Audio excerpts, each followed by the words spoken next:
그 시간이 됐습니다. 그래서 오늘 아마 우리가 지금 이렇게 줌으로 이렇게 공부하는 게 20번이 넘었습니다. 20번 넘었는데 어, 저희들이 이제 이, 이 전문가 만남이 사실은 어, 좀뭐 폭을 넓히지 못하고 있는 그런 상황인데 어, 그럼에도 불구하고 저희들이 이렇게 20번까지 약 2년 동안 운영할 수 있었던 것은 우리 여기에 오늘 참여해 주시는 분들과 또 오늘 바빠서 못 오신 분들 재능 기부를 해 주신 그런 덕분입니다. 그래서 조금 전에 제가 말씀드렸지만 항만경제학회가 우리 학교 졸업생으로서 또 순천다에서 교수를 하시는 김현대 교수께서 회장으로 있으면서 또 상당히 그 노력을 많이 해서 그 좋은 오늘 어제 학술대회를 하고 오늘은 저 순천 일원에 국가정원하고 그다음에 나간업성을 한번 둘러보고 그래 왔습니다. 그래서 좀 의의가 있고 또 아까 말씀드렸지만 우리 학교에서 학위를 한 사람들이 외국인으로서 또 참여한 해서 논문도 발표하고 그런 보기 좋았습니다. 그래서 어, 좋았고요. 그 다음에 저기 오늘 특히 또 우리 그 해양금융대학원을 졸업한 우리 김도영, 김종현 연구원께서 지금 하나은행 경제연구원에서 지금 나름대로 전문가로서 길을 잘 걸어가고 있는 유능한 우리 정말 아닌 말로 앞으로 우리 그 해양금융대학원을 빛낼 그런 인재입니다. 김구는 저하고 학부 때부터 만나서 알고 또 열심히 했던 그런 친구고 또 대학원 와서 또 해양금융을 좀 더 심화시키면서 정말 그 하나은행의 경제연구소에 들어가서 지금 해운 분야에 주로 관련된 이슈들을 분석하는 그런 전문가를 승진하고 있습니다. 그 외에도 또 아마 여러 현안들을 분석하는 데 참여하고 있는 그런 우리 우리 졸업생입니다. 유능한 졸업생입니다. 그래서 저번에 제가 한번 부탁을 했는데 그때는 도저히 바빠가 안 돼서 이번에 6월 달에 제가 몇 사람하고 이야기를 하다가 또 내가 또 그 전에 누구 한 부탁했는데 안 돼가지고 KDB의 그 누구야 우리 졸업생 또 한 명 있잖아요, 그죠? 그 친구가 안 돼가지고 우리 김종인 군께서 기꺼이 이번에는 어, 해주시기도 했고 또 특히 우리 강변대 교수님이 이 얼라이언스 공조 이 논문도 읽어보시고 이래 보고서도 읽어보시고 나한테 실제로 강력하게 했었습니다. 그래서 오늘 주제는 그 얼라이언스 공조 약화와 정의선 사이 미래 이렇게 해서 한 30분 발제해 주시고 저희들 한 30분 토론 이렇게 하면서 또 다른 뭐 관련된 이야기를 같이 해도 됩니다. 그래서 자유롭게 이렇게 했으면 좋습니다. 그러면은 우리 김종현 군 발표를 위해서 환영의 뜻으로 박수를 보내주시면 감사하겠습니다. 네, 그럼 김종인 군 시작하시죠.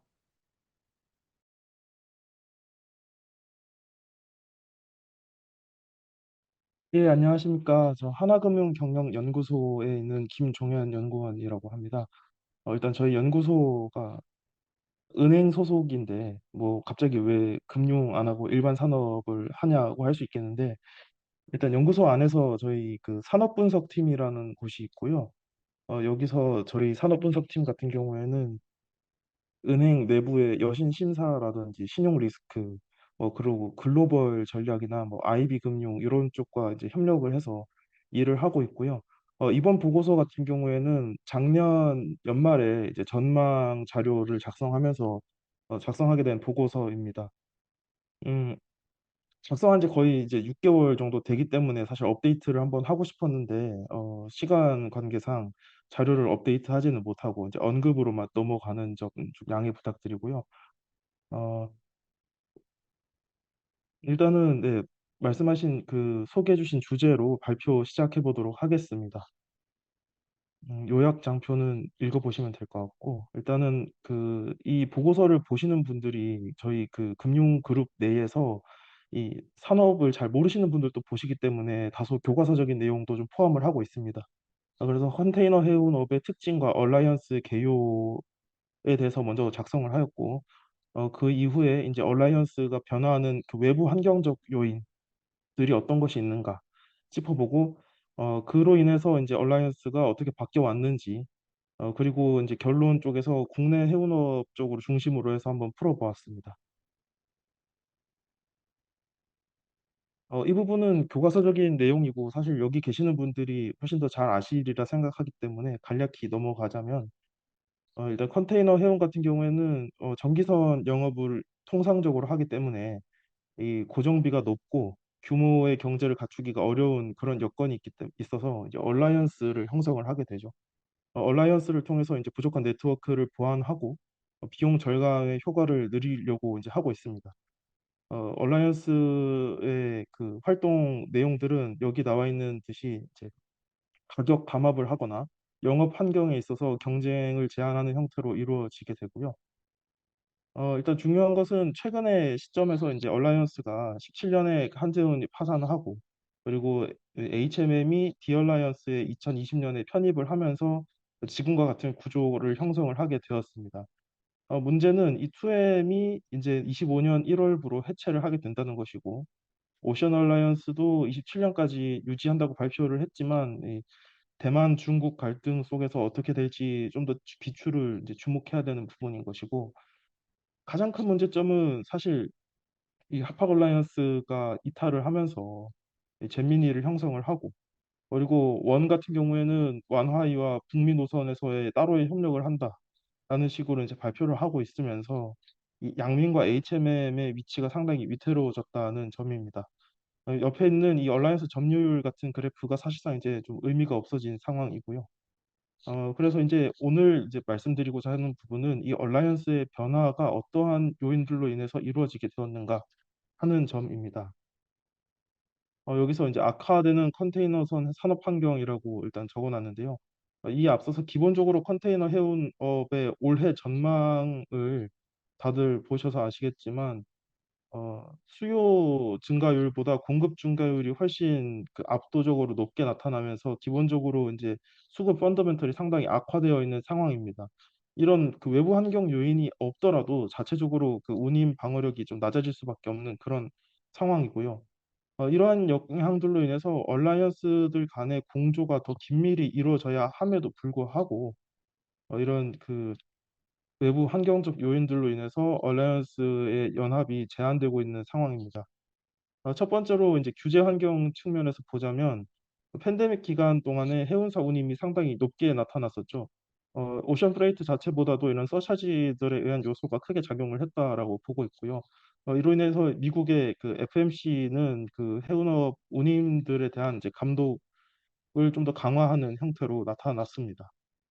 그리고 그 다들 아시겠지만 유럽에서 CBER이 종료를 하게 되면서 이제 4월이니까 이제 그 종료가 시작됐죠. 이로 인해서 그 유럽 지역에서의 그 얼라이언스 운항이 상당히 제한되게 됩니다. 2M이 해체를 했다는 것도 이에 대해서 선제적인 대응을 한 것이 아니냐 하는 의견들이 있게 되고요. 사실 이런 그 CBR 같은 경우에는 제가 작성할 때 잘 이해를 하지 못한 채로 이렇게 전체적인 그 점유율 영향을 받는 것처럼 적어놨는데 사실 전반적인 그 얼라이언스 행위에 대한 영업보다는 그 노선별 영업 그 점유율을 따진다고 해서 여기서 적어놓은 것만큼 그 CBR 종료가 크지는 않을 것이다라고 하지만 그 시장에 영향이 없다고 볼 수는 없는 상황이고요.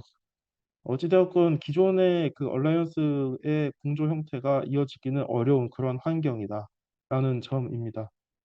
그리고 다음으로는 교역 환경의 변화를 짚을 수 있겠습니다. 세계화가 진행이 되었으나 지금 최근에 최근이 아니죠. 2018년 트럼프 집권 이후로 국제 정세가 좀 더 우경화되고 자국 보호주의가 확산되면서 이런 그 기존의 무역 패턴이 점점 변화하고 있다는 점입니다. GVC라고 해서 글로벌 밸류 체인이라고도 줄여서 얘기하는데 이 GVC 트렌드가 점점 이제 오프쇼어링에서 리쇼어링으로 그리고 이제 이 리쇼어링이 지정학적 갈등이 확산되면서 우호국 중심으로 형성되는 니어쇼어링, 프렌드쇼어링 그리고 또 얼라이쇼어링이라고 하죠. 이런 형태로 변화하게 됩니다. 어, 좌측 하단에랑 그림이나 우측 하단의 그림 같은 경우에는 이 공급망 재편되고 있는 형태들이 어떻게 이루어지고 있는가 하는 그런 장표이고요. 사실 여기서는 뭐 안보 반도체나 뭐 이런 전략 물자에 관한 내용이 주로 제공하고 있기 때문에 생각하는 만큼 해운에 미치는 영향이 크지는 않습니다. 다만 중요한 것은 이제 미중 쪽의 교역 그 패턴이 변화한다는 것인데 우리나라의 원양 선사 중에 이제 HMM이나 SM 상선 같은 경우에는 북미 노선 의존도가 상당히 높기 때문에 이 점을 좀 더 주목해서 봐야 하겠는데요. 웅크타드 그래프를 보시면 이제 그 프렌드 쇼어링이 강화되면서 무역 집중도 심화가 이제 되고 있다. 무역 집중도라는 것이 이제 심화된다는 것은 탈세계화가 되고 있다라는 것이고 미국이 이제 중국 등에 의한 그 물동량을 멕시코나 캐나다 이런 쪽으로 이제 또 대체를 하고 있다라는 점입니다. 그래서 실질적으로 이제 미국, 중국 상호 무역 의존도가 점점 하락하고 있는 것을 확인할 수 있고요. 북미 노선의 컨테이너 물동량 성장률도 점점 둔화되고 있는 것을 확인하실 수 있습니다. 이처럼 이제 그 글로벌 그 해운 환경이 좀 악화되고 있는 가운데 해운사 내부에서도 이제 얼라이언스를 약화할 수밖에 없는 그런 움직임들이 나타나고 있는데 첫 번째로는 이 성장 전략이 차이가 난다는 것입니다. 가장 큰 얼라이언스인 2M의 그 성장 형태를 보면 우선 머스크 같은 경우에는 그 M&A 대상도 해운업에 향한 하는 것이 아니라 이제 좀 더 확장적으로 복합 운송이나 통물류를 지향한다는 것을 알 수가 있고 반면에 MSC 같은 경우에는 볼로레나 로그인 로지스티카 이런 포워딩 업체들을 인수하면서 해운업 본연의 영업력을 강화하려는 시도를 하고 있다는 것을 알 수 있습니다.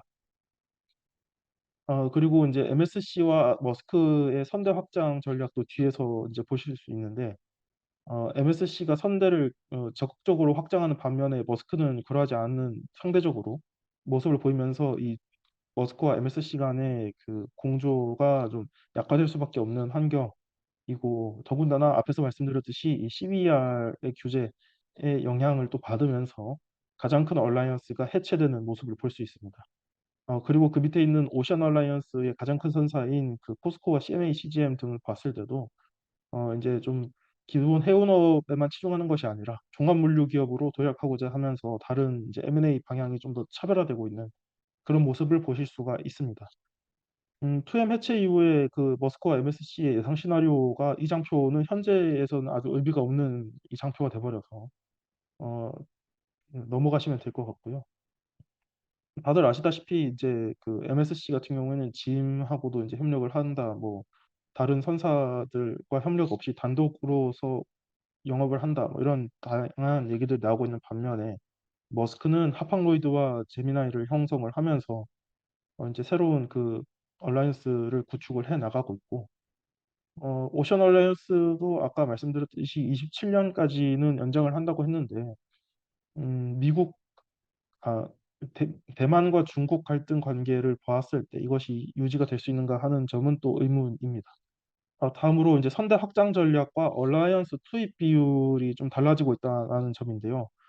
어, 좌측 하단의 그래프를 보시는 것처럼 이제 그 MSC의 발주 규모가 상당히 크게 나타나고 있고 CMA, CGM도 이제 상당히 큰 규모로 이제 발주를 하고 있습니다. 치킨 게임이 한 번 더 가속화되는 것이 아니냐 하는 우려가 좀 짙어지고 있고요. 이런 가운데에 이제 얼라이언스에 투입하는 그 선대보다 독자 운영을 하는 비중이 좀 더 높아지고 있다. 그런 것들이 또 소형 선사가 아니라 대형 선사들 중심으로 이루어지고 있는데 이들은 자체적인 선대 확장을 통해서 규모의 경제를 갖추고 있다는 자신감의 발로가 아닌가 하고 이제 생각을 하고 있습니다. 문제는 이 상대적으로 소형 선사들의 이 그 얼라이언스 협력이 얕아질수록 이들의 그 네트워크가 좀 더 약화되면서 영업력이 제한되기 때문에 이들의 그 10위권 내의 선사 안에서도 그 실적 양극화가 이루어지는 것이 아닌가 하는 이제 우려가 이제 볼 수가 있겠고, 이것뿐만 아니라 그 작년 연말과 연초 같은 경우에는 선대 공급 조절을 위해서 이제 블랭크 세일링이나 롤오버 이런 것들을 좀 해왔었는데, 이것도 사실 올해 상반기 아니죠. 작년 말에 홍해 리스크가 심화되면서 이런 행위는 좀 더 줄어든 것으로 보고 있는데, 어쨌든 이런 선대 공급 조절 행위 같은 경우에도 대형 선사들이 좀 더 유리하게 이제 활동을 할 수 있다는 점입니다. 실제로 판토스나 이런 그 글로비스 쪽에서 컨테이너 영업을 하고 있는 제 동기들의 말을 들어보면 MSC나 머스크 같은 애들일수록 그 블링크 세일링을 갑자기 그 얘기를 하면서 급작스럽게 이제 부킹이 취소되는 그런 사례들이 있다고 불만을 상당히 크게 토로하고 있더라고요. 반면에 이제 작은 선사들이 상당히 그런 케이스가 적은 것을 보면 규모를 갖춘 아이들일수록 배짱 장사를 좀 할 수 있다. 그런 것을 이제 확인을 할 수가 있었습니다. 그리고 이제 선박 대형화에 따라서 그 그 캐스케이딩이 좀 일부 이루어지고 있다는 점인데, 어,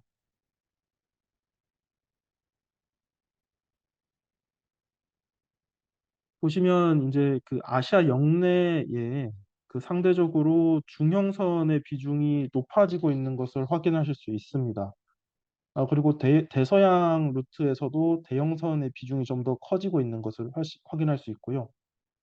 이 부분이 단순히 어떤 그 그 대형선이 늘어나면서 투입 비중이 달라졌다라는 것으로 받아들일 것이 아니라 이 대형선을 가지고 있는 선사가 누구인가, 상대적으로 소형 선박을 가지고 있는 아이들이 누구인가, 그리고 이 지역별로 주로 영업을 하는 선사가 누구인가를 봤을 때 이 환경 변화에 따른 그 선사들의 수익 구조가 바뀔 수 있다라는 겁니다.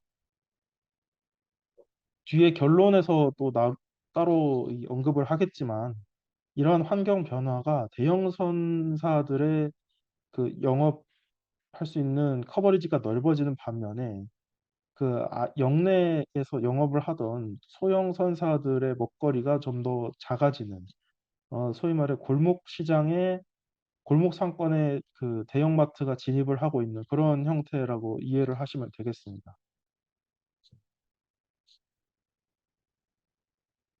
그래서 보시면 실제로 그 아시아 지역의 그 수급 환경이 북미 지역보다는 좀 더 양호한 것을 볼 수 있습니다. 어, 좌측 하단에 스프레드라고 표현했는데 물동량 증가율에서 공급 증가율을 뺐을 때 인트라 아시아 지역은 이제 상위 그 양수를 보이는 반면에 북미 지역은 음수를 보이고 있죠. 인트라 아시아 지역의 그 수급 여건이 좀 더 양호하다라는 뜻인데 이런 그 양호한 시장에서 그 대형 선사들이 진입을 하면서 우측 하단에서 보시다시피 대형 선사들의 그 역내 진입이 좀 더 많아지고 있는 것을 확인할 수 있습니다. 결론은 이제 이런 행태가 이제 지속될수록 그 선사들의 그 운임 방어력이 상대적으로 낮아질 수밖에 없다는 것인데요. 어, 지금 컨테이너 운임 지수가 뭐 2,500 정도를 기록하면서 되게 양호한데 무슨 소리냐 할 수 있겠지만 기본적인 그 수급 여건이 악화되어 있는 현재의 상황에서 뭐 홍해 리스크라든지 캐나다 항만의 파업이라든지 중국의 노동절 연휴라든지 이런 특이한 케이스에 의한 일시적인 운임 급등 현상이지 이런 것이 기초적인 운임 상승 여력을 가진 그런 시장 상황이 아니기 때문에 결과적으로 하반기나 뭐 이런 식으로 가게 되면 그 대형 선박의 그 시장 유입이 좀 더 많아지기 때문에 공급 증가율이 더 높아지면서 운임 방어율이 더 낮아질 수밖에 없는 그런 상황인 것이고 그리고 이제 아까 말씀드렸듯이 선대 구성을 보면 대형 선박을 가지고 있는 것이 응당 대형 선사들이 높습니다. 그렇기 때문에 이제 이들 선사들의 그 영업이 좀 더 원활할 수밖에 없는 상대적으로 소형 선사들의 그 그 영업 전략에서 이제 좀 밀릴 수밖에 없는 그런 상황이 나타나는 것이고 어, 이런 운임 하락세가 계속될수록 이제 그 선가 방어력도 낮아지면서 중고선 가치가 하락하면서 은행 입장에서는 이 선박의 담보 가치가 하락할 수밖에 없는 그런 환경이라는 것입니다. 사실 그 여기서 지금 오픈되지 않은 자료에서는 선사별 그 데이터 정리를 따로 한 게 있었는데 그 부분은 여신 쪽에서 쓴다고 이제 릴리즈를 막아놓은 상황이라서 자료는 오늘 여기까지 이제 정리를 해서 올렸고요. 그리고 이제 아시아 쪽에 그 대형 선사들이 진입하고 있다는 장표를 아까 말씀드렸는데 그런 것들이 실제로 선사별로 봤을 때는 지금 보시는 그래프에서 확인을 하실 수가 있습니다. 코스코나 에버그린, MSC, 뭐 CMA, CGM 같은 이런 대형 선사들이 인트라 아시아 시장에 진입을 높이고 있고 머스크도 유럽 선사임에도 불구하고 아시아 서비스를 좀 더 확대하고 있는 그런 것을 확인을 하실 수가 있겠습니다.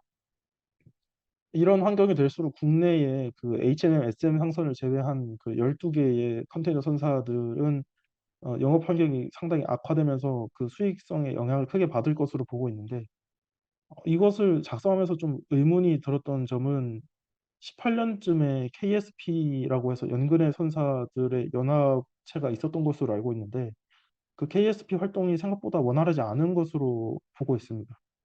그 KSP가 왜 실질적인 영향력을 발휘하지 못했는지, 그러면 그 지금에 와서는 다시 그러한 연합체를 형성할 수 없는 것인지, 이런 점이 좀 의문으로 남았고요.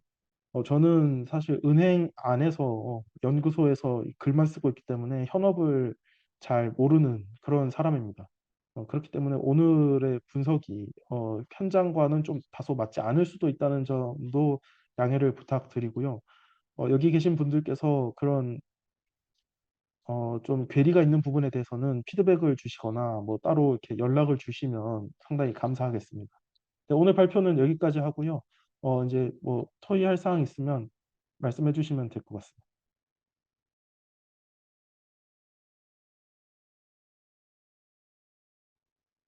우리 김종은 연구께서 얼라이언스와 또 그 변하는 그 상황에서 특히 인터아시아 쪽에서 대형 선사들이 점유율이 높아지는 그런 부분을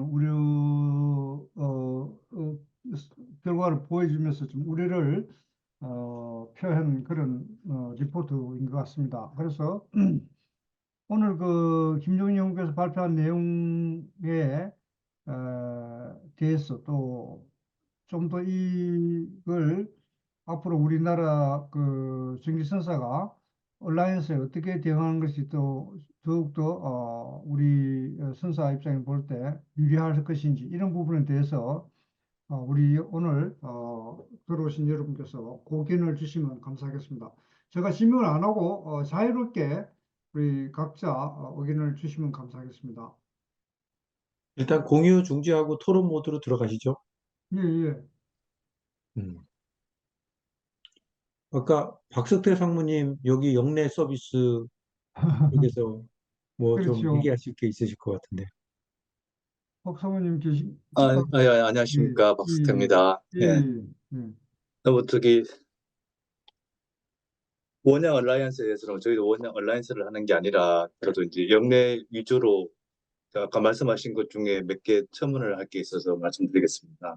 예, 예. 일단 저희가 이제 예전부터 그 2010년도 후반때부터 이제 계속 장기 침체 쪽으로 들어가면서 이제 원양들의 그 대형선 발주와 맞물려 가지고 캐스케이딩 효과 때문에 아시아 역내 지역이 이제 계속 어려움을 겪고 있었고요. 실제로 그 당시에 이제 저희가 이제 경쟁력이 계속 떨어지면서 이제 후반에 KSP를 결성을 하고 실제로 운영을 했었었는데 이제 지역선 인트라시아선들 같은 경우는 대부분 이제 원화 경영을 하다 보니 선사별로 이제 그 어떤 이해관계가 약간씩은 좀 충돌이 있습니다. 그런 부분에서 실제 예상보다는 조금 성과가 떨어졌던 건 사실이었지만 뭐그 처음에 의도했던 여러 가지 장점에 대비해서 부작용이 좀 있었습니다. 왜냐하면 이제 KSP 활동을 하면서 몇 개 항로에 대해서 실제로 그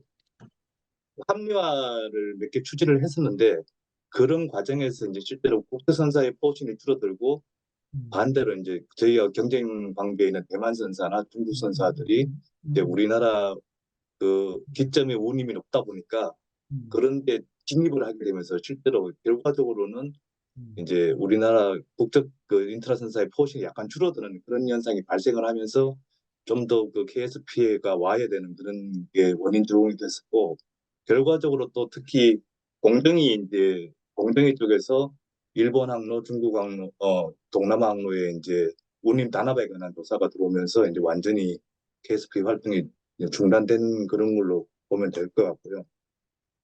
지금 발표하신 내용으로 보면 저희도 전반적으로 이제 작년 코로나 이후에 작년부터 급격히 이제 공급 과잉에 따르는 운임 하락이 있었고, 그 와중에 이제 저희가 그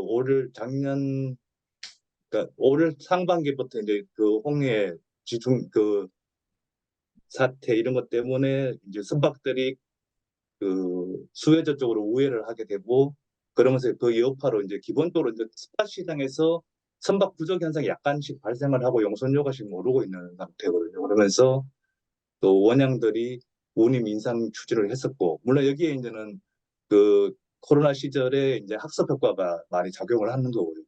그 대형 선사 위주로 뭔가를 움직이면 이제 화주들이 따라오는 예전에 비해서는 약간 많이 이제 선사들이 주도하는 그런 현상들이 조금 발생을 하고 있고요.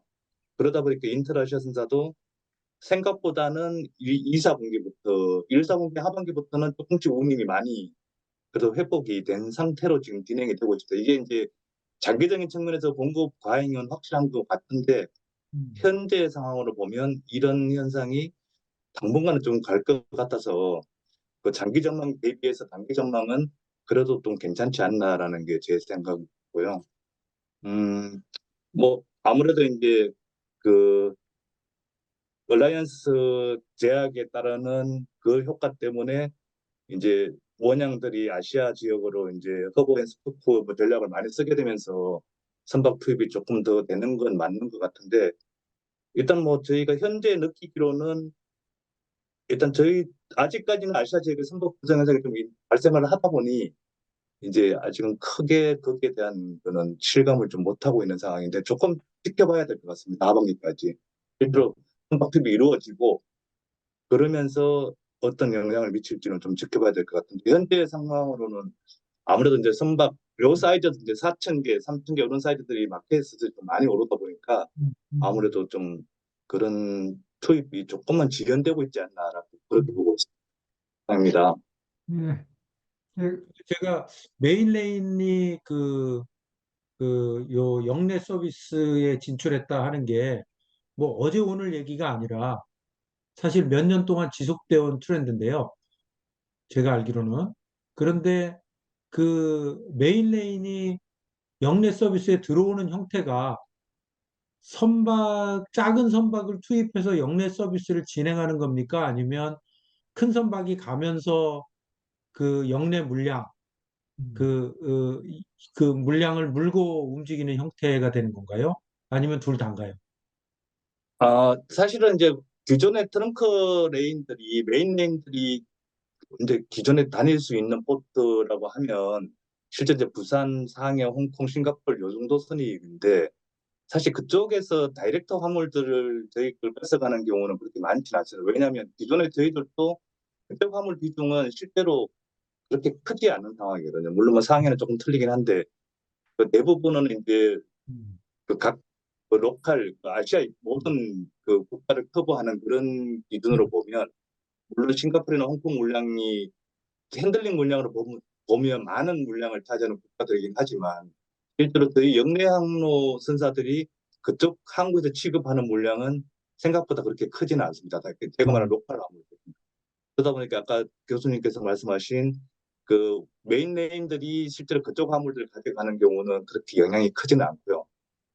그 반대로 이제 아까 말한 것처럼 그 중간 사이즈, 그러니까 4,000TU급 이런 사이즈들을 투입하면서 이제 자체 피드망을 깔 때 이제 그 자기들 TS 화물 연결하는 화물을 그 피드망을 깔 때 이제 거기서 그 깔고 나서 저희들이 자기들 피드망만 하는 게 아니라 그에서 이제 한 50%는 자기들 화물 취급하고 나머지 50%를 그 로컬 화물을 영업을 하기 때문에 저희하고 이제 부딪히는 경우가 그런 경우가 더 영향이 크다고 보고 있습니다. 저희가 뭐그 멀리 안 보고 현대만 보더라도 지금 이전에 앞전에 이제 현대가 이렇게 셋업되기 전에 상황을 보면 그 아시아 역내 그 4,000띄가 남았을 때 코로나 이전에 그런 항로들을 깔게 되면 직접적으로 저희하고 부딪히기 때문에 근데 이제 운임 구조가 완전히 저희랑 다른 상황이기 때문에 이제 그런 데서 굉장히 충돌이 많이 발생하고요. 그건 뭐 원양 현대뿐만 아니라 모든 원양들은 비슷한 케이스라고 보고 이제 실제로 예전에 이제 뭐 저희는 부산 위주로만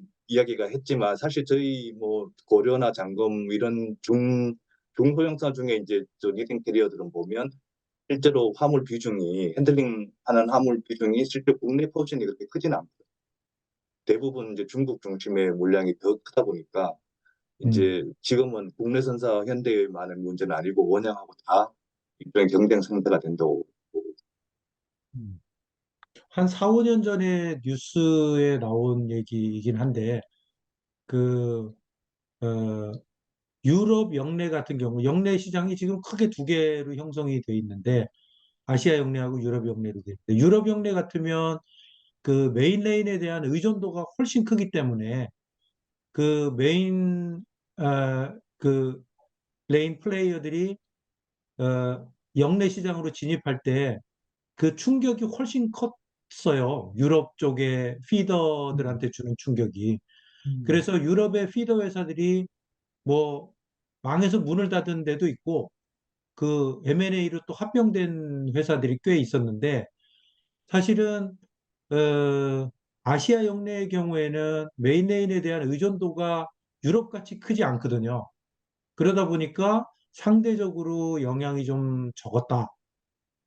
그런 얘기들이 있는데 사실 오늘 이제 그 KSP에 대한 얘기도 나오고 역내 서비스에 대한 얘기도 나오고 그 영향, 캐스케이딩 때문에 오는 영향 이런 얘기가 나와서 그런데 오늘 얘기의 중심은 이 얼라이언스 구조가 CBER이 이제 종료되면서 와해되면서 그 얼라이언스 구조가 이제 흐트러지게 되잖아요. 기존에 있었던 그 3대 얼라이언스에서 좀 달라지는 구조로 가게 되는데 그게 이제 우리나라 해운이나 우리나라 항만에 어떤 영향을 줄 거냐 하는 거가 이제 얘기의 초점인데 그 부분에 대해서 조금 그 얘기를 해보는 게 좋지 않을까 이런 생각이 듭니다. 예, 예. 그래서 그 어떻게 보면은 이제 얼라이언스가 흐트러지는 거는 보면 화주 입장에서 나쁜 건 아니잖아요.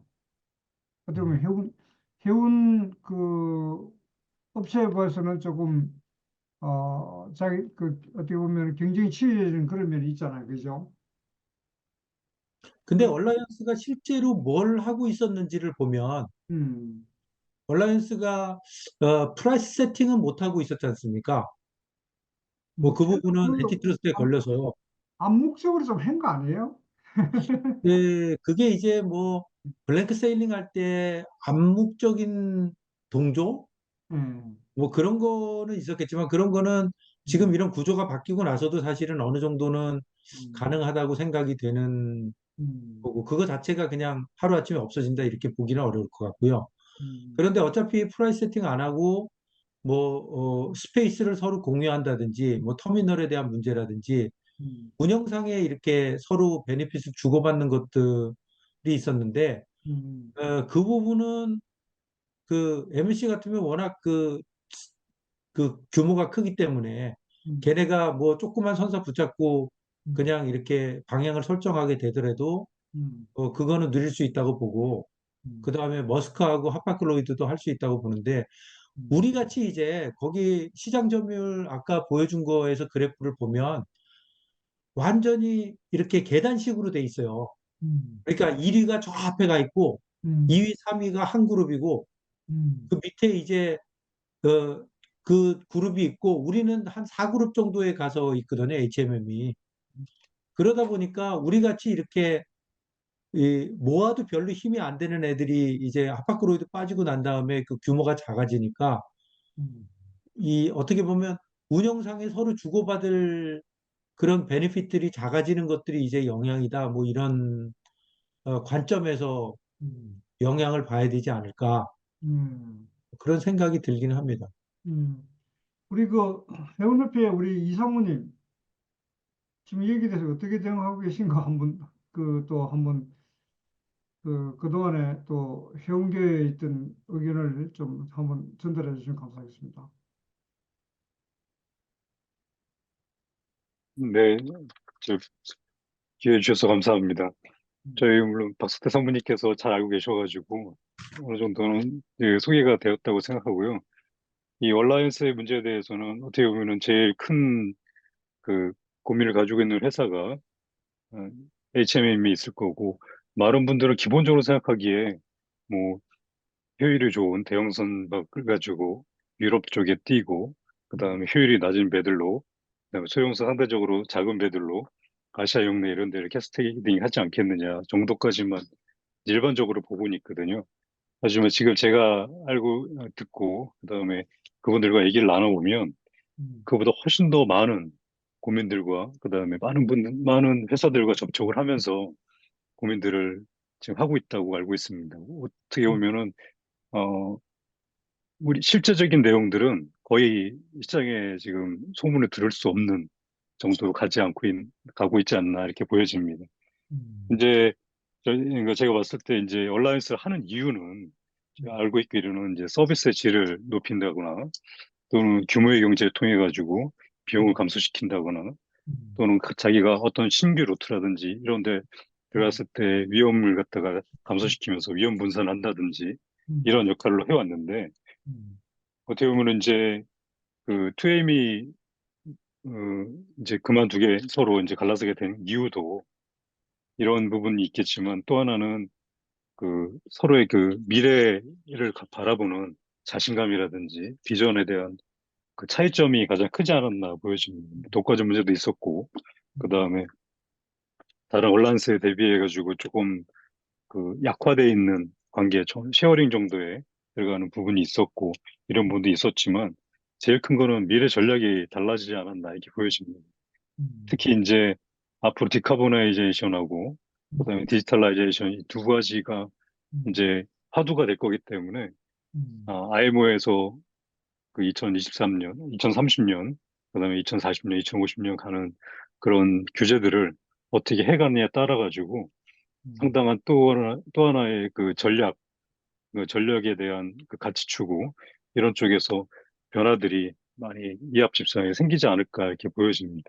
거기에 준비되는 회사들은 내가 준비를 철저하게 했다는 회사들은 자신감 있게 또 갈 거고 안 되는 회사들은 또 다시 이제 쉐어를 하거나 이런 쪽으로 가겠죠. 그래서 과거에는 영업의 이해관계라든지 이런 쪽에서 내가 돈이 되고 안 되고 이런 쪽에서 이제 해체하고 편입을 했다 치면 이제는 친환경이라든지 또 내가 추구하는 화주라든지 이런 쪽에서 추구하는 데에 따라서 그 친환경 이슈라든지 이런 거에 전략이 서로 달라서 음, 이제 또 해체되고 합쳐지고 할 것 같습니다.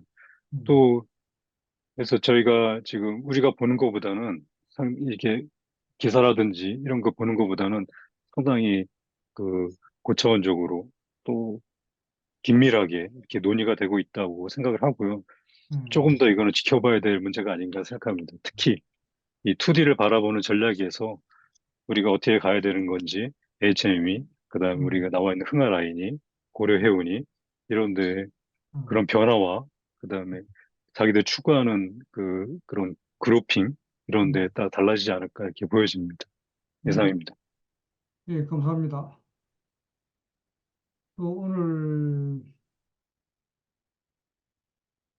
우리 정 기자님, 그 현장에서 또 많은 정보와 또 이야기 들으실 텐데 한번 말씀 주시죠. 그, 저보다는 당연히 현업에 있는 분들이나 연구하시는 분들이 많이 알고 계실 것인데요. 저는 이제 그, 그런 의문은 있더라고요.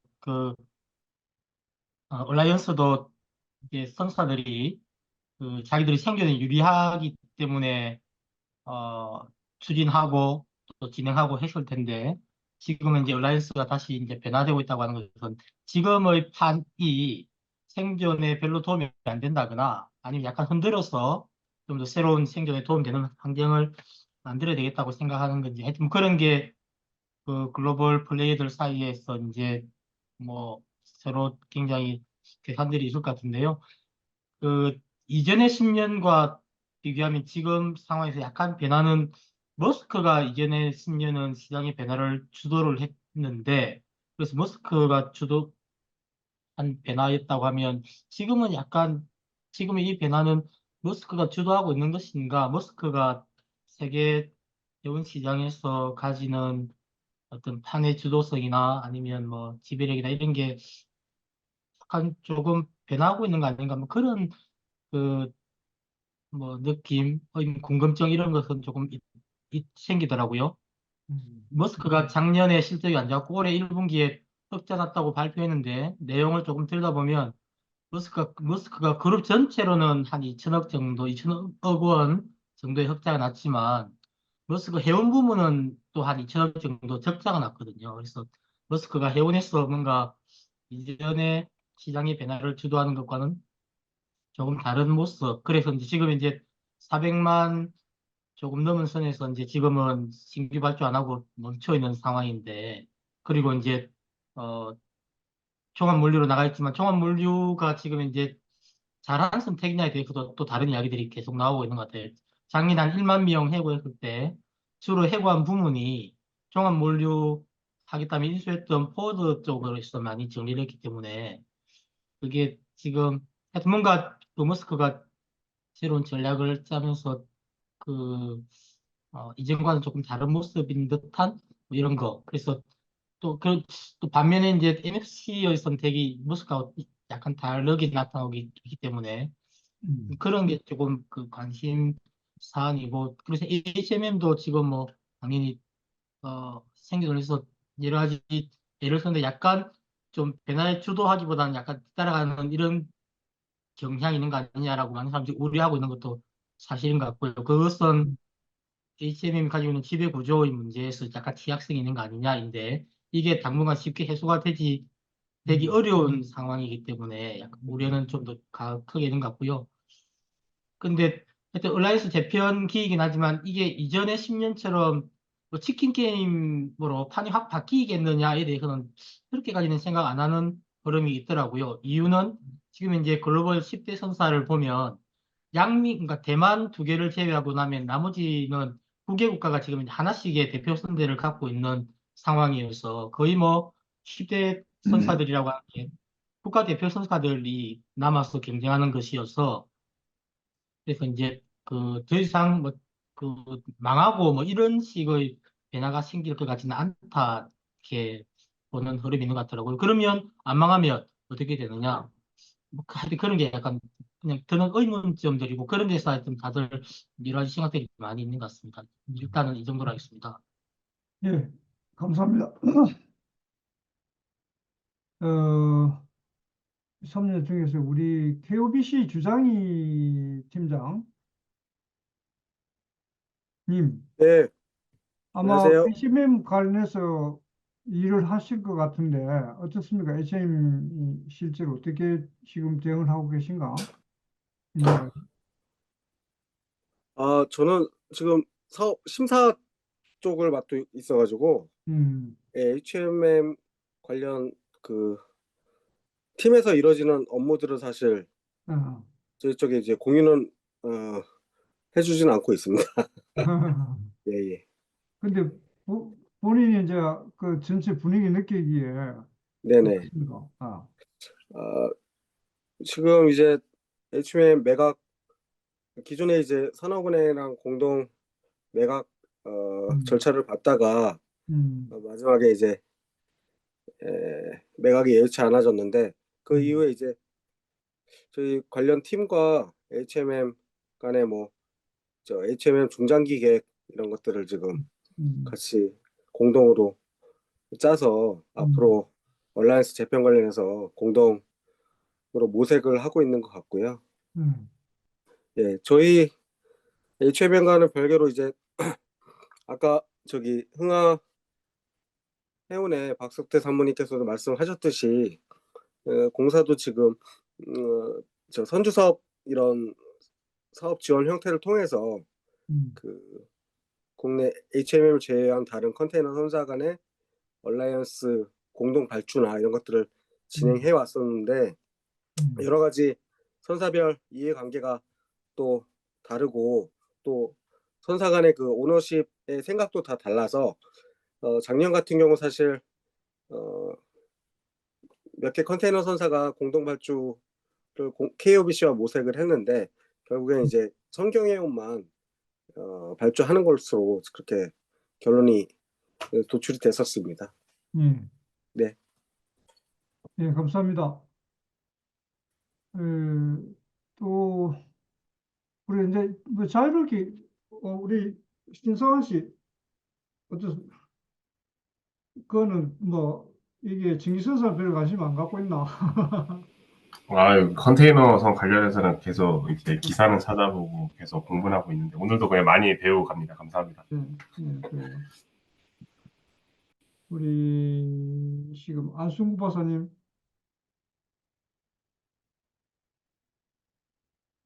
아, 네. 오늘 발표 너무 잘 들었습니다. 그리고 오늘 또 초청해주신 이기환 교수님하고 윤희성 교수님께 너무 감사를 많이 드리고, 음, 제가 조금 해운의 전통적인, 연구자는 아닌 입장에서 좀 전략적인 관점에서 보자면은, 어, 지금 군집 현상이나 이런 게 조금 많이 보여 있어서 어느 음, 정도 전략적인 연구에 있어서 좀 일치성이 많이 보이고 있는데 아까 또 조금 여기 토론자분 한 분께서 또 이야기해 주신 걸 좀 흥미롭게 들었습니다. 예를 들면 이제 디지털과 이제 디카보나이제이션에 따라서 이제 각 군집 간의 밸류나 이런 가치적인 측면에서 조금 다른 형식으로 다양한 이제 엘라이언스가 많이 생길 거고 그리고 이거에 따라서 화주에 대한 선택도 조금씩 달라질 거다라고 해서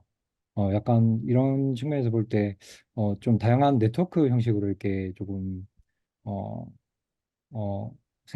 형성이 되지 않나라고 이렇게 생각이 되고 이런 측면에 있어서 어, 엘라이언스들 간의 경쟁을 조금 네트워크 경쟁 혹은 플랫폼 경쟁으로도 좀 이해할 수 있겠다라고도 좀 생각을 했습니다. 네, 음. 이상입니다.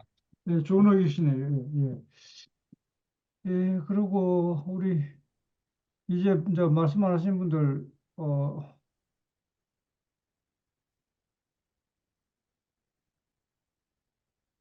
제가 막간에 조금 더 얘기하면요. 예, 예, 지금 디얼라이언스에서 하파글로이드가 빠지는 것 때문에, 음, 어, 뭐, 여태까지 보도에서 얘기됐던 거, 이런 것들을, 어, 좀 정리해 보면 두 가지인 것 같아요. 하나는 HMM의 마케팅에 영향이, 네거티브한 영향이 있지 않을까. 음, 이제 그게 하나고요. 또 하나는 음. 부산항에 미치는 영향이 크지 않을까. 지금 그 이야기 걱정 많이 하대요. 네, 이건데요. 음, 지금 그 자료를 보면, HMM 보유 선박의 약 80%가 공동운항에 투입돼 있고, 그 음, 다음에 HMM 매출의 18%가 얼라이언스 화물 회원사로부터 오거든요. 음, 근데 투, 지금 디얼라이언스의 그 하파크로이드가 차지하는 비중이 25%에 4분의 1이에요. 음, 그러니까 그게 쏙 빠져나가면서 지금 그 누적 매출 그쪽 얼라이언스의 공동 운항에 투입해서 하던 거기서 운영하던 거에 미치는 영향. 그다음 공동 운항이라고 하면 그 하파클로이드가 공간을 채워주던 부분이 있었을 거거든요. 음, 근데 그런 부분이나 하파크로이드로부터 창출되던 매출 부분은 아무래도 부정적인 영향이 있지 않겠냐 음, 하는 게 이제 그 하나의 포인트가 될 거고, 음, 부산항 같은 경우는 전체 환적 물량이 지금 이제 전체 음, 물량이 한 2천만 TU 정도 되고, 음, 그 중에 반 정도가 이제 1,000만 TU가 환적 물량인데요. 음, 그 환적 물량의 한 80%가 음, 외국 선사가 하는 거였는데, 음, 이게 우리나라가 포함된 얼라이언스에서 우리나라가 있기 때문에 환적항을 부산으로 썼던 것도 있을 거거든요. 음, 그렇게 되면 이제 하파크로이드 같으면 굳이 부산항에서 환적을 하지 않아도 음, 되는 거 아니냐. 음, 이렇게 되면 그런 물량이 이제 음, 빠져나가게 된다 그러면 그런 음, 부분이 영향이 있을 거다. 뭐 이런 얘기예요. 그래서 대체로 보면 H&M의 마케팅 측면에서의 마케팅이라는 게 선복을 팔아서 뭐 그 공간 활용도를 제고하는 측면에서도 음, 하파클로 디얼라이스가 축소된 거가 부정적인 영향을 줄 거고, 음, 부산항의 입장에서도 부정적인 영향을 줄 거다라는 음, 게 이제 음, 뭐 공통적인 뭐 분석이 아닐까 이러는데, 이런 음, 거에 대해서 조금 더 정보를 가진 분들이 얘기를 음, 나눌 수 있다면, 음, 그러면 그래서 이제 그 영향이 떻게 이제 영향을 미칠 건가를 조금 더 구체적으로 파악할 수 있으면 좋겠다. 그런 음, 생각이 듭니다. 예, 좋습니다. 예, 다음에는, 최근 기사를 음, 봤을 때 그 제미니 얼라이언스가 이제 그 부산항을 허브 포트로 제외하겠다고 했다가 다시 그걸 철회하고 다시 이제 부산항을 허브로 쓰겠다라고 발표를 했는데, 사실 이런 식으로 말 한마디로 철회하고 다시 들어가고 할 수 있는 거면 이 발언에 대한 신빙성이 높다고 볼 수는 없는 상황인 거잖아요. 사실 윤희선 교수님께서 말씀하신 것처럼 굳이 부산을 써야 하는가 하는 부분도 있고, 뭐 부산을 쓰지 않는다면 북미 영업을 위해서 상하이를 쓰지 않을까 하는 생각이 있는데, 음, 미중 교역 관계에 따른 상황을 보면 또 상하이가 아니라 부산을 택할 수도 있지 않는가 하는 그런 좀 긍정적 면모도 또 있고 좀 양가적인 상황이지 않은가 싶습니다만, 이런 부분은 아무래도 그 부산항만공사라든지 이런 좀 또 전문 분야에 계신 분의 발언을 한번 또 들을 필요가 있지 않나 싶습니다. 그 이제 이번에 항만 경제학 할 때도 유수항만공사 사장님도 나오시고 간단하게 말씀한 내가 기다마 듣질 않는데 흘러가는 이야기 들어보니까 지금 메인 선사들이 지금 한국을 안 들리려는 그런 의도를 많이 갖고 있는가 봐요. 그래서 어, 여수 광양이죠. 광양 여수항만공사에서도 지금 유럽을 출장을 가서 선사들 만나서 한국에 들리게 하는 어, 어떤 거는 전략을 지금 기획해서 출장을 가신다 그런 이야기 하시더라고요. 그러면서 항만 관계들도 굉장히 지금 민감하게 받아들이고 있는 그런 부분인 것 같아요. 그래서 이제 물론 이제 우리나라 이제 화주들도 문제이겠고, 그다음에 항만에 미치는 영향도 굉장히 크지 않습니까? 그죠? 그러니까 화물이 줄어들어 버리니까 그런 부분들을 전반적으로 같이 우리 앞으로 김종현 연구원께서 그런 부분도 조금 같이 한번 언급을 해주는 것도 필요할 것 같아요. 내 생각에는. 그죠? 그래서 여튼 최근에 저게 여러 가지 우리 해운 어떤 관련된 국제 규율 이런 것들이 규범들이 조금 변화하는 그런 상황이고, 그다음에 지금 온라인에서도 지금 MSC가 지금 제일 1위로 올라오버리잖아. 아까 자료 보니까, 죠 그런 부분도 지금 또 그동안에 머스크만 우리가 늘 생각했는데, 이런 변화가 또 어떤 영향을 미칠지, 이런 것도 우리가 한번 고민을 해봐야 될 것 같아요. 그죠? 어떻게 보면 그 내륙 국가에서 지금 세계 1위 컨테이너 선사를 가진다는 것도 참 우리가 볼 때 특이한 그런 현상이 일어나고 있지 않습니까? 그죠? 그런 부분들 어떻게 해서 그렇게 될 수 있는지 이런 것도 우리가 한번 그 연구자들 입장에서 한번 살펴볼 필요가 있지 않겠나 생각합니다. 네, 오늘 우리 김영준 부회장님 이거 지금 계신가요? 예, 교수님 잘 계시죠? 안녕하세요. 예, 늘 바쁘실 네네. 텐데, 예, 예. 어떻습니까? 예. 금융권에서는 어떻습니까? 예. 제 사실 오늘 그 막연하게 지금 언론에서만 보고 있던 그 2M의 해체나, 어, 재미니 이게 얼라이언스 들으면서 좀 많이 공부를 했습니다. 사실 제가 이게 그 선박금융을 한동안 지금 안 맡고 있어가지고요.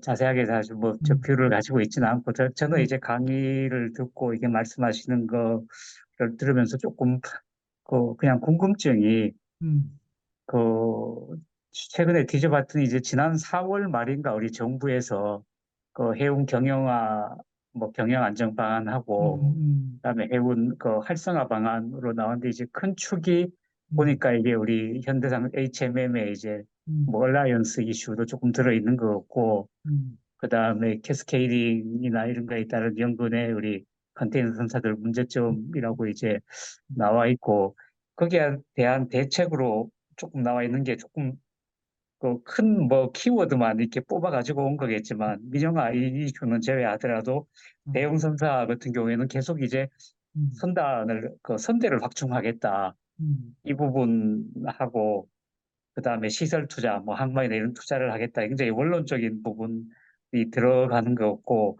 얼라이언스에 대한 대책이나 이런 부분들은 전략이 아직 여러 가지 디테일하게 이렇게 세부적으로 나와야 되기 때문에 그런지 몰라도, 또 공개를 할 수 없어서 그럴지 몰라도 조금 두리뭉실하게 그냥 그런 식으로만 표현이 돼 있고, 연근의 부분에서는 제가 그 페이퍼에서 본 느낌으로는 이게 지금 경쟁은 심해지고 우리의 대책은 이제 K 얼라이언스를 다시 협력을 강화하겠다, 이 부분이 큰 핵심인 것 같은데, 우리 참석자분 말씀 들어보면 이게 기존의 KSP가 굉장히 좀 한계가 있었고, 그렇다면 이걸 가지고 다시 어떤 활용을 해서 하는 게 쉽지 않지 않느냐 하는 생각이 들 정도로, 그래서 교수님 말씀하신 대로 이제 오늘 요 발제를 계기로 조금 더 사실은 이런 문제들이 나오면은 이제 우리가 지켜보고 이렇게 대응하다 보면 사실 좀 늦는 부분이 있는 것 같고, 이 문제들이 어떻게 진행이 될 건지, 그러면은 우리 업계에는 어떤 차원의 대응이 필요하고, 또 정부에 뭘 요구를 할 건지, 이런 부분은 계속 좀 디벨롭이 돼야 되지 않을까 하는 생각이 들었습니다. 오늘 하여간 공부 많이 했습니다. 감사합니다. 우리 윤 원장님, 그 KMI에서 지금 이런 현안 보고서가 거의 놓은 건 없어요? 마이크 켜고, 마이크. 예, 저도 지금 올해 보고서가 예. 작년까지는 잘 모르겠고, 올해 음. 지금 보고서 막 쓰고 있을 겁니다. 지금 중간 보고들 하고 있고 이런데, 아, 그래서 이제 이거는 그 보고서가 나오는 거는 연말 돼서 나오는 거니까 예. 그렇긴 한데, 조금 전에 말씀하신 것 중에 우리 정부가 음, 지금 HMM의 선대를 확충하겠다. 음, 그 100척 넘게 확충하겠다.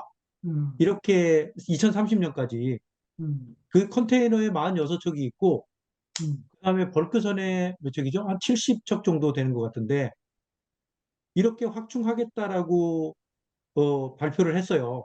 음, 그런데 컨테이너 같은 경우는 이것도 이제 얼라이언스 규모가 덩치가 안 크면 이게 이제 링에 못 올라가잖아요. 헤비 것들만 주먹 싸움을 하는데 이게 어디 빼빼 마른 저 같은 사람이 링에 올라가서 싸우려 그러면 이게 체급이 안 맞아서 싸움이 안 되니까 일단 체급을 좀 키운다는 생각인 것 같은데 이 컨테이너 같은 게 컨테이너가 특히 이제 속성상 이게 100% 그 노출형 비즈니스잖아요. 시황 노출형. 그게 어떤 리스크에 대한 해지가 어려운 구조를 가지고 있지 않습니까? 그게 뭐 선대를 줄일 수도 없고 탄력적으로 그렇다고 선대를 미리 팔아버릴 수도 없고 이게 벌크선 같이 탄력적으로 대응하기가 어려운 구조를 갖고 있는데 그게 무슨 얘기냐면 덩치하고 그 리스크의 크기가 정비례한다는 거죠. 그러니까. 그러니까 이제 덩치를 지금에서 예를 들어서 50조 가까이 키워놓으면 그만큼 사실은 불황이 왔을 때 그 감당할 수 있는 능력도 같이 커야 되는 건데 과연 그거를 고려하고 이 컨테이너 덩치를 키우겠다는 건가 하는 게 조금 그렇지 않아도 남들도 지금 전부 컨테이너가 전체적으로 보면 공급이 오더북이 전체 선대 대비 한 30% 되는 거로 알고 있거든요. 그러면 굉장히 앞으로 공급 프레셔가 센데 거기다 우리도 앞으로 6년 사이에 그 선대를 또 이렇게 늘리겠다고 하는 게 이게 충분히 시장 리스크에 대한 고려가 된 걸까 하는 의문이 좀 있더라고요. 그 기사를 보면서. 벌크에 대한 거는 뭐 비즈니스 포트폴리오 측면에서 접근한다 그러면 또 있을 수 있는 거고. 근데 벌크도 지금 뭐 어떤 부분이 구체적으로 확대될 건지에 대해 가지고는 제가 조금 더 들여다봐야 되긴 하지만 전체적으로 컨테이너에 대해서는 아까 맷집을 키워서 링에 올라가는 측면이 하나 있는 반면에 그 맷집이 동시에 리스크의 크기로 돼서 돌아온다는 측면이 있으니까 두 개를 균형 있게 고려하는 게 중요하다라는 생각은 듭니다. 예, 감사합니다. 예, 그럼 오늘 참여하신 분들 중에 말씀 안 주신 우리 이재민, 김우석, 강병태 박사님 순서로 한 말씀 하시죠. 이 교수님.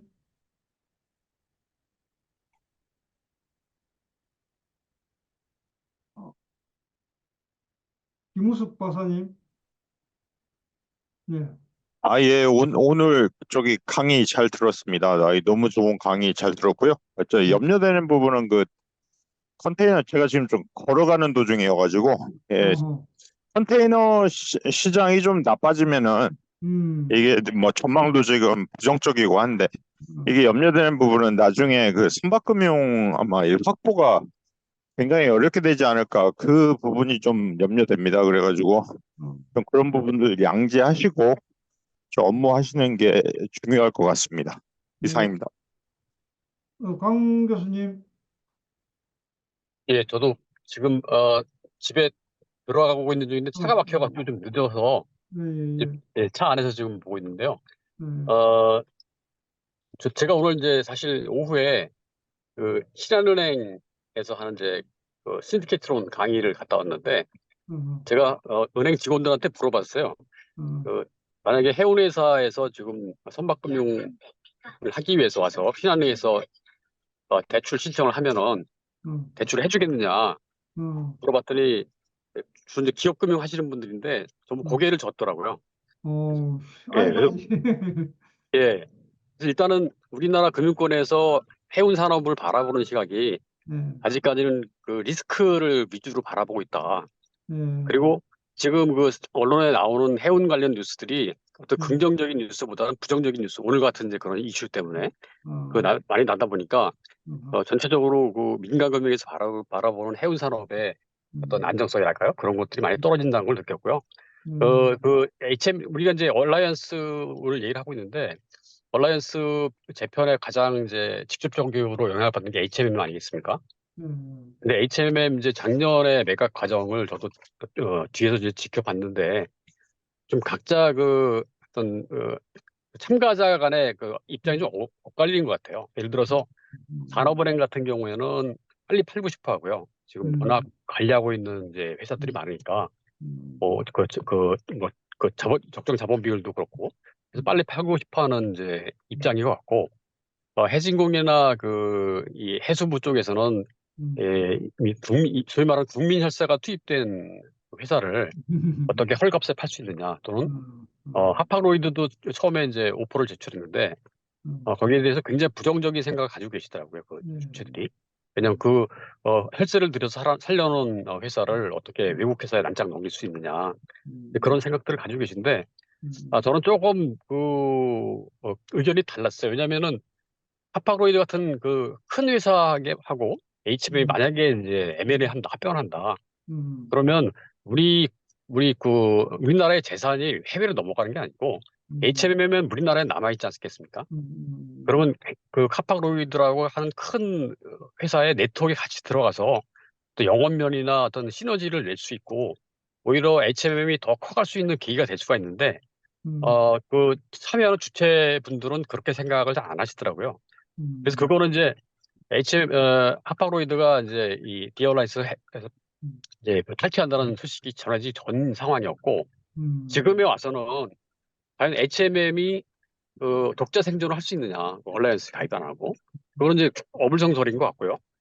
아까 윤 교수님도 말씀하셨지만 주로 정부 입장은 HMM의 덩치를 키워서 뭘 어떻게 하겠다는 얘기인데, 과연 그 덩치를 키워서 선대를 확보한다고 해서 그 선박의 실을 화물이 확보가 되겠느냐, 그런 영업력이 바탕이 되겠냐는 차원에서 바라보면 저는 굉장히 부정적으로 생각을 하고 있거든요.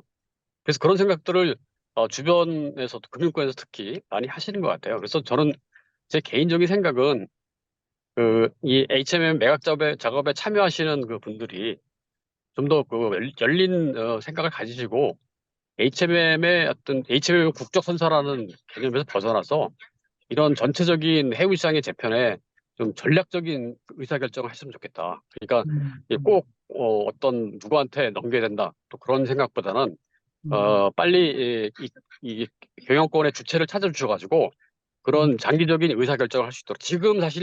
지금의 거버넌스 가지고는 장기적인 의사결정을 할 수가 없습니다. 지금 HM의 사장으로 계신 분이 언제까지 계실지도 모르고, 또 그분이 사장을 결정하신 주체가 누군지도 불명한 상태에서 HMM이 장기적으로 어떤 경영 전략을 짠다는 게 좀 어려운 일이거든요. 그래서 제 개인적인 생각은 좀 그렇다는 말씀을 드리겠습니다. 죄송합니다. 그건 아닙니다. 감사합니다. 그 말씀. 이재명 교수님, 안 계신가? 예. 네.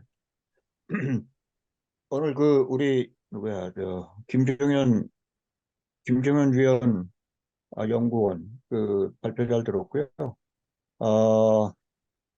그다음에 이제 이렇게 훌륭한 보고서를 잘 만드신 것 같아요. 근데 이제 제가 얼라이언스에 관련해서는 여러분들 많이 말씀하셨으니까 특별히 더 드릴 말씀 없고, 이제 우리 김 연구원께서 이제 이런 좋은 연구를 하셨으니까 조금 더 앞으로 이 부분을 좀 더 디벨롭 시킬 필요가 있지 않을까라는 생각이 들고, 그랬을 때 질문을 좀 하고 싶은 게 있다면, 어차피 지금 우리 이제 김 연구원께서 이제 하나금융 이제 연구소에 계시니까 이제 이런 연구를 할 때 결국 이제 결국은 HMM이 과연 이런 얼라이언스 문제에서 과연 HMM이 어떻게 될 어떠한 영향을 받을 것이냐, 특히 어떤 금융기관이니까 어떤 리스크 측면에서 HMM의 어떤 이런 얼라이언스 관련해서 리스크, 이런 부분, 향후의 리스크 부분, 이런 부분 같은 거를 좀 중점적으로 한번 필요가 있지 않을까 들고, 또 이렇게 좀 더 이제 이걸 갖다가 좀 더 연구를 한다라고 할 때 요새 친환경 이슈하고 얼라이언스하고의 어떤 관계는 어떻게 될 것인지, 그러니까 친환경 이슈가 얼라이언스에 어떠한 영향을 미칠 수 있는지, 이런 부분에 대한 연구를 좀 한번 디벨롭을 시켜보면 어떨까, 이런 생각이 듭니다. 대원 수고하셨습니다. 예, 감사합니다. 우리 이동주 교수님 한 말씀 부탁드립니다. 저는 오늘 반갑습니다. 발표 잘 들었습니다. 잘 들었고요. 아까도 마찬가지로 뭐 비슷한 얘기지만 HMM이 구체적으로 이제 어떤 영향을 미칠 건가 굉장히 중요한 시점이 된 것 같아서 HMM의 상황에서는 그런 것도 굉장히 앞으로 어떻게 전략을 적으로 대응을 하고 해야 될지 굉장히 중요한 것 같고요. 그리고 글로벌 그 전기선 회원 업계 전체적으로 볼 때 앞으로 어떻게 될 건가에 대한 것도 조금 분석도 필요하고 또 전망도 필요한 것 같은데 특히 EU에서 4월 달에 이제 뭐 경쟁법 적용 제외하는 뭐 CBER 이게 폐지됐다고 하면 그게 당장 어떻게 영향을 미칠지 이거에 대해서 사실 아직 법적 모호성이 좀 있다고 합니다. 그 구체적으로 어떻게 될지에 대해서 물론 이제 뭐 뭐야 EU의 기본적인 뭐 독점 금지법이나 뭐 경쟁법 적용을 만약 받는다고 하면 앞으로 이 얼라이언스 자체가 앞으로 어떤 식으로 될지 영향을 어떻게 받을지 이런 것들이 굉장히 중요한 이슈 같은데 그거에 대해서는 아직 세밀하게 분석이 나온 게 별로 없는 것 같아서 그런 게 앞으로 조금 더 좀 연구가 돼야 되지 않겠나 뭐 이 생각이 들고 좀 궁금하기도 하고 그렇습니다. 저는 이 정도로 마치겠습니다. 예. 감사합니다. 오늘 우리 참여하신 분들 중에서 말씀 안 하신 분이 노경호 분 끝까지 계시니까 한마디 하셔야죠. 예. 네, 안녕하십니까. 저번 달에 못 들어오고 오랜만에 들어와서 인사드리게 되었는데요. 저도 최근에 기사로만 이쪽 해운 얼라이언스 관련해서 기사를 접해가지고 그렇게 자세한 상황은 잘 몰랐는데 이번에 또 좋은 내용 많이 듣게 돼서 감사했습니다. 제가 벌크 선사 쪽에 있어가지고 전기선 쪽은 아직 잘 모르는데 앞으로 계속 배워나가도록 하겠습니다. 관심도 가지고. 감사합니다. 예. 다음에 우리 노경호 씨하고 신상원 씨 한번 여기서 주제를 한번 발제해 줘야 됩니다. 예. 예, 그러면 오늘 그 마지막으로 우리 발제자 우리 김종윤 연구원의 그 마무리 지금까지 놓은 걸 좀 고려해 가지고 좀 멘트 주시면은 듣고 끝내도록 하겠습니다. 예, 뭐, 오늘 HMM 관련된 이슈로 결국 기결되게 됐는데, 작년에 사실 저도 그 HMM 인수하는 과정에 있어서 당행 입장으로 좀 참여를 하긴 했었는데, 사실 컨피덴셜한 부분이 많아서 여기서 말씀드리기는 조금 어려운 부분들이 많이 있고, 그리고 각 그 개별 기업별 영향을 어떻게 미치게 되는지에 대한 자료가 마련이 돼 있었는데, 그 부분은 반출이 막혀서 가져오지 못한 점도 조금 아쉽게 생각하고 있습니다. 아직 제가 여기 입사한 지 이제 겨우 3년 조금 되는 상황이라 아직 많이 부족한데 오늘 이렇게 많은 말씀 드릴 수 있어서 너무 감사했고요. 앞으로 좀 더 좋은 자료 들고 올 수 있도록 더 노력하겠습니다. 감사합니다. 예, 감사합니다.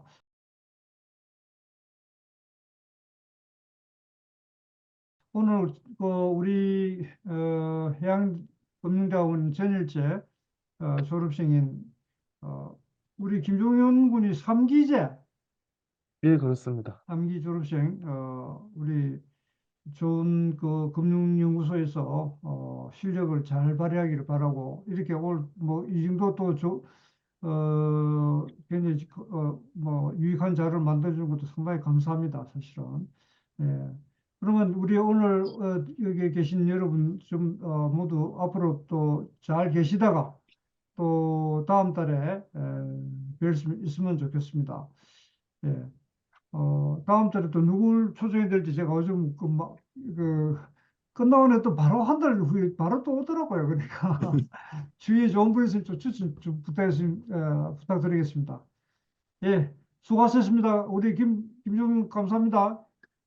네, 수고하셨습니다. 예, 늘 건강하십시오. 고맙습니다. 건강하십시오. 네, 감사합니다. 수고하셨습니다. 수고하셨습니다.